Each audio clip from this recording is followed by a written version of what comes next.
أعوذ بالله من الشيطان الرجيم. بسم الله الرحمن الرحيم. الحمد لله الذي أنزل على عبده الكتاب ولم يجعل له عوجا قيما لينذر بأسا شديدا من لدنه ويبشر المؤمنين الذين يعملون الصالحات أن لهم أجرا حسنا ماكثين فيه أبدا وينذر الذين قالوا اتخذ الله ولدا ما لهم به من علم ولا لآبائهم كبرت كلمة تخرج من أفواههم إن يقولون إلا كذبا فلعلك باخع نفسك على آثارهم إن لم يؤمنوا بهذا الحديث أسفا إنا جعلنا ما على الأرض زينة لها لنبلوهم أيهم أحسن عملا وإنا لجاعلون ما عليها صعيدا جرزا أم حسبت أن أصحاب الكهف والرقيم كانوا من آياتنا عجبا إذ أوى الفتية إلى الكهف فقالوا ربنا آتنا من لدنك رحمة وهيئ لنا من أمرنا رشدا فضربنا على آذانهم في الكهف سنين عددا ثم بعثناهم لنعلم أي الحزبين أحصى لما لبثوا أمدا نحن نقص عليك نبأهم بالحق إنهم فتية آمنوا بربهم وزدناهم هدى وربطنا على قلوبهم إذ قاموا فقالوا ربنا رب السماوات والأرض لن ندعو من دونه إلها لقد قلنا إذا شططا هؤلاء قومنا اتخذوا من دونه آلهة لولا يأتون عليهم بسلطان بين فمن أظلم ممن افترى على الله كذبا وإذ اعتزلتموهم وما يعبدون إلا الله فأووا إلى الكهف ينشر لكم ربكم من رحمته ويهيئ لكم من أمركم مرفقا وترى الشمس إذا طلعت تزاور عن كهفهم ذات اليمين وإذا غربت تقرضهم ذات الشمال وهم في فجوة منه ذلك من آيات الله من يهد الله فهو المهتد ومن يضلل فلن تجد له وليا مرشدا وتحسبهم أيقاظا وهم رقود ونقلبهم ذات اليمين وذات الشمال وكلبهم باسط ذراعيه بالوصيد لو اطلعت عليهم لوليت منهم فرارا ولملئت منهم رعبا وكذلك بعثناهم ليتساءلوا بينهم قال قائل منهم كم لبثتم قالوا لبثنا يوما أو بعض يوم قالوا ربكم أعلم بما لبثتم فابعثوا أحدكم بورقكم هذه إلى المدينة فلينظر أيها أزكى طعاما فليأتكم برزق منه وليتلطف ولا يشعرن بكم أحدا إنهم إن يظهروا عليكم يرجموكم أو يعيدوكم في ملتهم ولن تفلحوا إذا أبدا وكذلك أعثرنا عليهم ليعلموا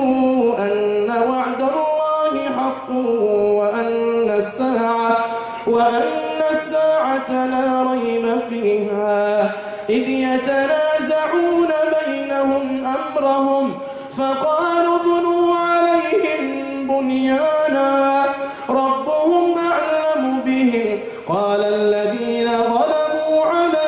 أمرهم لنتخذن عليهم مسجدا سيقولون ثلاثة رابعهم كلبهم ويقولون خمسة سادسهم كلبهم رجما بالغيب ويقولون سبعة وثامنهم كلبهم قل ربي أعلم بعدتهم ما يعلمهم إلا قليل فلا تمار فيهم إلا مراء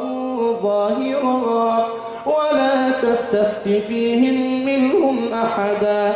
ولا تقولن لشيء إني فاعل ذلك غدا إلا أن يشاء الله واذكر ربك إذا نسيت وقل عسى أن يهديني ربي لأقرب من هذا رشدا ولبثوا في كهفهم 300 سنين وازدادوا 9 قل الله أعلم بما لبثوا له غيب السماوات والأرض أبصر به وأسمع ما لهم من دونه من ولي ولا يشرك في حكمه أحدا واتل ما أوحي إليك من كتاب ربك لا مبدل لكلماته ولن تجد من دونه ملتحدا واصبر نفسك مع الذين يدعون ربهم بالغداة والعشي يريدون وجهه ولا تعد عيناك عنهم تريد زينة الحياة الدنيا ولا تطع من أغفلنا قلبه عن ذكرنا واتبع هواه وكان أمره فرطا وقل الحق من ربكم فمن شاء فليؤمن ومن شاء فليكفر إنا أعتدنا للظالمين نارا أحاط بهم سرادقها وإن يستغيثوا يغاثوا بماء كالمهل يشوي الوجوه بئس الشراب وساءت مرتفقا إن الذين آمنوا وعملوا الصالحات إنا لا نضيع أجر من أحسن عملا أولئك لهم جنات عدن تجري من تحتهم الأنهار يحلون فيها من أساور من ذهب ويلبسون ثيابا خضرا من سندس واستبرق متكئين فيها على الأرائك نعم الثواب وحسنت مرتفقا واضرب لهم مثلا رجلين جعلنا لأحدهما جنتين من أعناب وحففناهما بنخل وجعلنا بينهما زرعا كلتا الجنتين آتت أكلها ولم تظلم منه شيئا وفجرنا خلالهما نهرا وكان له ثمر فقال لصاحبه وهو يحاوره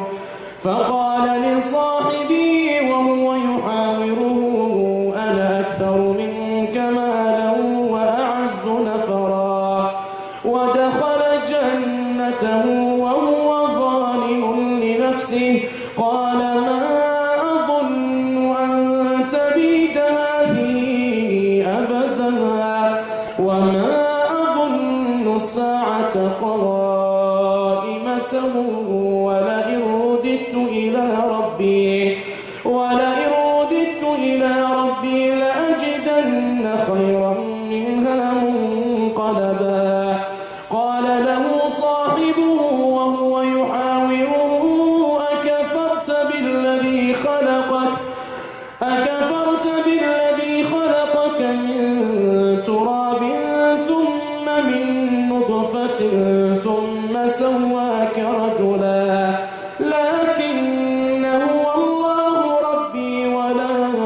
أشرك بربي أحدا ولولا إذ دخلت جنتك قلت ما شاء الله لا قوة إلا بالله إن ترني أنا أقل منك مالا وولدا فعسى ربي أن يؤتيني خيرا من جنتك ويرسل عليها حسبانا من السماء فتصبح صعيدا زلقا أو يصبح ماؤها غورا فلن تستطيع له طلبا وأحيط بثمره فأصبح يقلب كفيه على ما أنفق فيها وهي خاوية على عروشها ويقول يا ليتني لم أشرك بربي أحدا ولم تكن له فئة ينصرونه من دون الله وما كان منتصرا هنالك الولاية لله الحق هو خير ثوابا وخير عقبا واضرب لهم مثل الحياة الدنيا كماء أنزلناه من السماء فاختلط به نبات الأرض فأصبح هشيما تذروه الرياح وكان الله على كل شيء مقتدرا المال والبنون زينة الحياة الدنيا والباقيات الصالحات خير عند ربك ثوابا وخير أملا ويوم نسير الجبال وترى الأرض بارزة فحشرناهم فلم نغادر منهم أحدا وعرضوا على ربك صفا لقد جئتمونا كما خلقناكم أول مرة بل زعمتم أن لن نجعل لكم موعدا ووضع الكتاب فترى المجرمين مشفقين مما فيه ويقولون يا ويلتنا ما لهذا الكتاب لا يغادر صغيرة ولا كبيرة إلا أحصاها ووجدوا ما عملوا حاضرا ولا يظلم ربك أحدا وإذ قلنا للملائكة اسجدوا لآدم فسجدوا إلا إبليس كان من الجن ففسق عن أمر ربه أفتتخذونه وذريته أولياء من دوني وهم لكم عدو بئس للظالمين بدلا ما أشهدتم خلق السماوات والأرض ولا خلق أنفسهم وما كنت متخذ المضلين عضدا ويوم يقول نادوا شركائي الذين زعمتم فدعوهم فلم يستجيبوا لهم وجعلنا بينهم موبقا ورئ المجرمون النار فظنوا أنهم مواقعوها ولم يجدوا عنها مصرفا ولقد صرفنا في هذا القرآن للناس من كل مثل وكان الإنسان أكثر شيء جدلا وما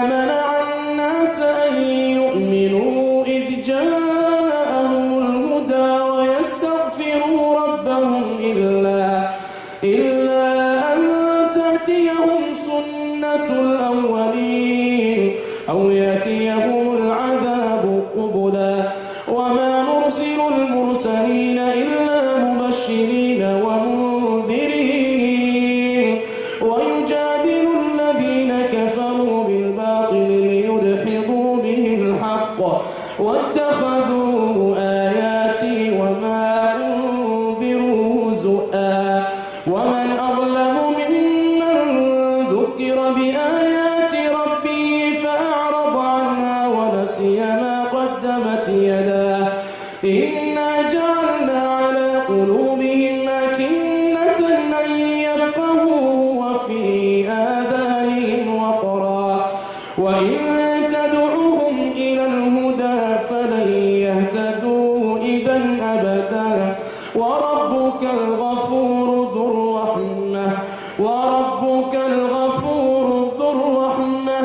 لو يؤاخذهم بما كسبوا لعجل لهم العذاب بل لهم موعد لن يجدوا من دونه موئلا وتلك القرى أهلكناهم لما ظلموا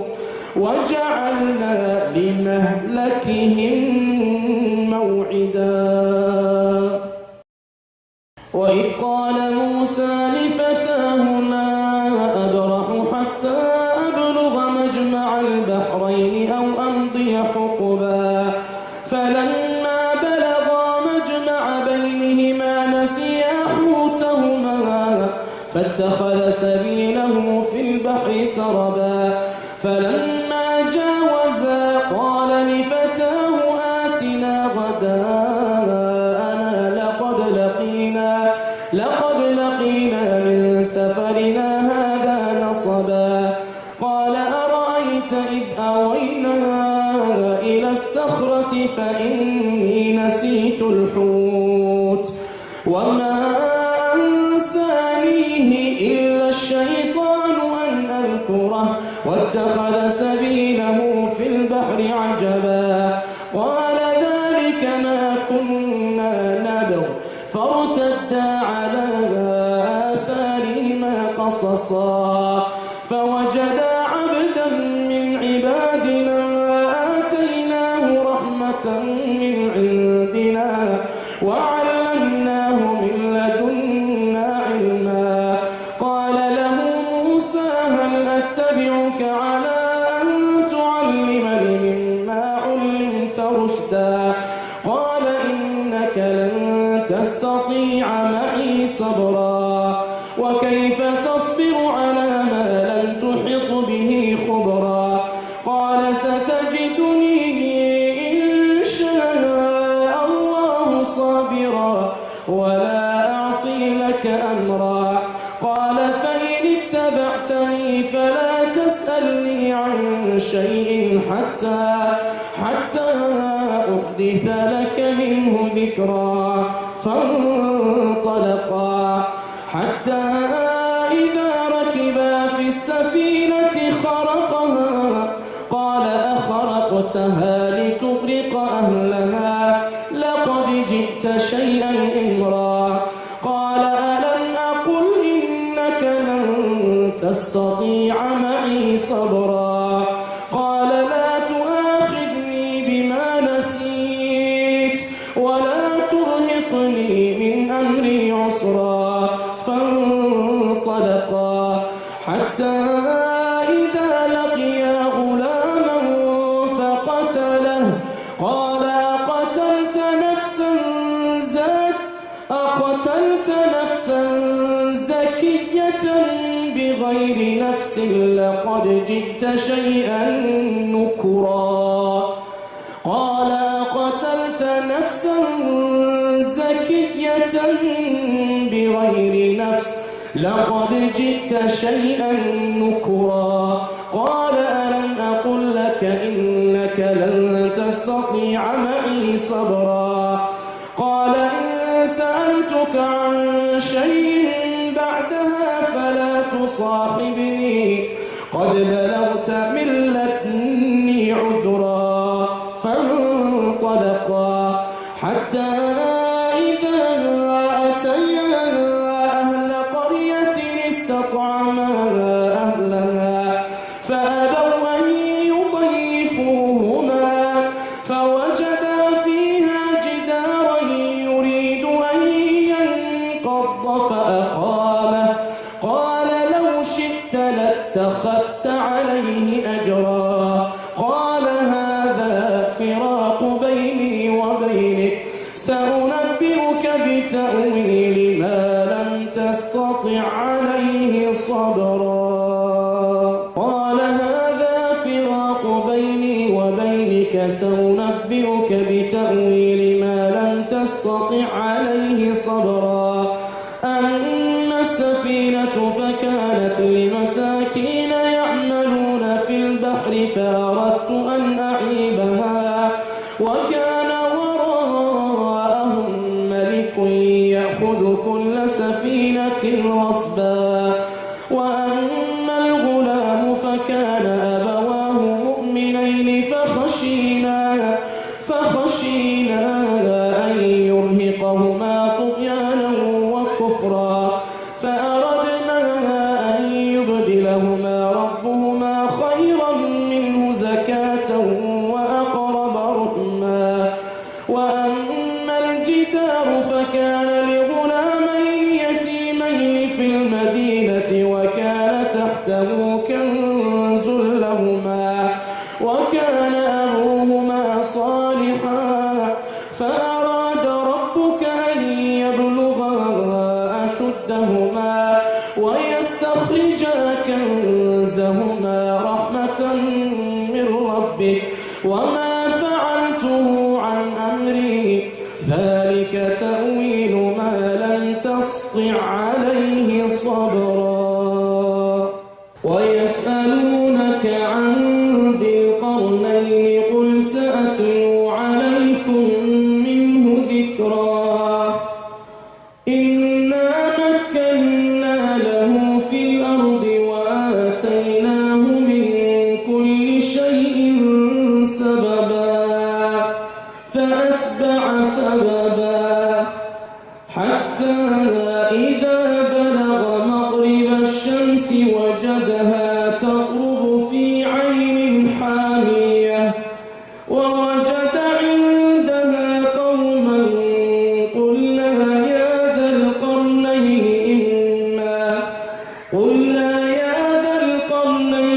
إما أن تعذب وإما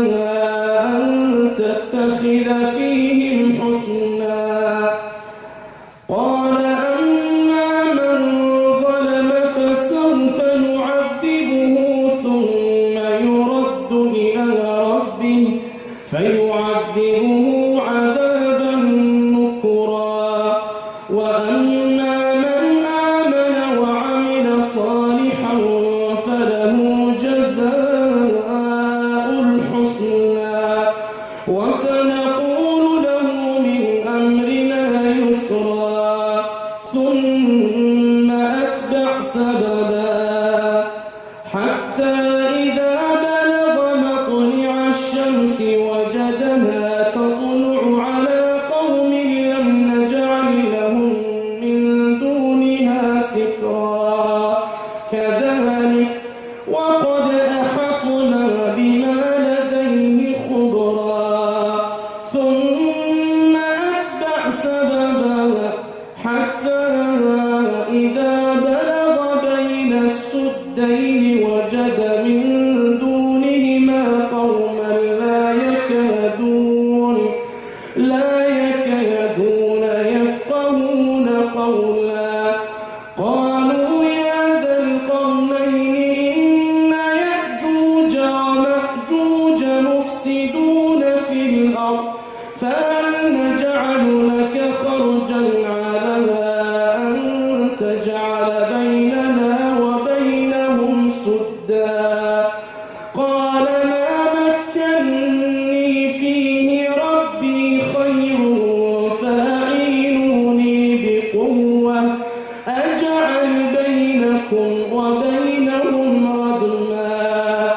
ائتوني زبر الحديد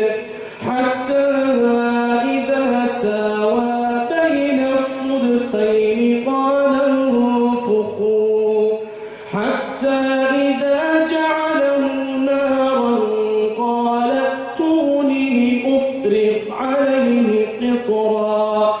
فما استطاعوا أن يظهروه وما استطاعوا له نقبا قال هذا رحمة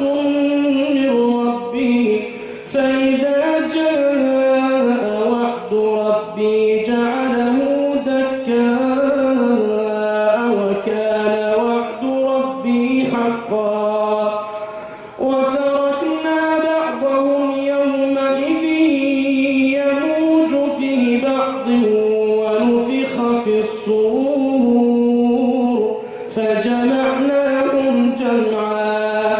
وعرضنا جهنم يومئذ للكافرين عرضا الذين كانت أعينهم في غطاء عن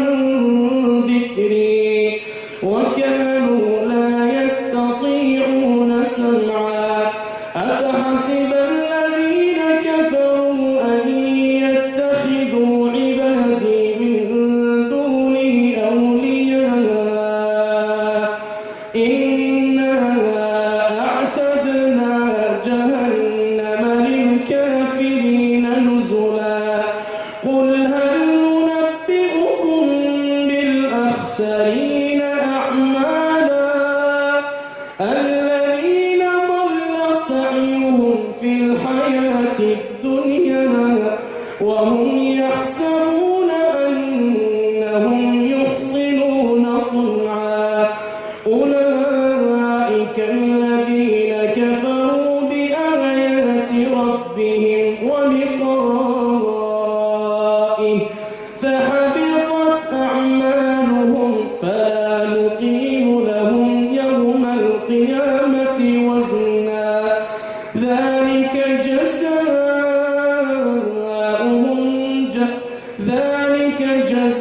جزاؤهم جهنم بما كفروا واتخذوا آياتي ورسلي هزؤا إن الذين آمنوا وعملوا الصالحات كانت لهم جنات الفردوس نزلا خالدين فيها لا يبغون عنها حولا قل لو كان البحر مدادا لكلمات ربي لنفد البحر قبل أن تنفد كلمات ربي ولو جئنا بمثله مددا قل إنما أنا بشر مثلكم يوحى إلي أنما إلهكم إله واحد فمن كان يرجو لقاء ربه فليعمل عملا صالحا ولا يشرك بعبادة ربه أحدا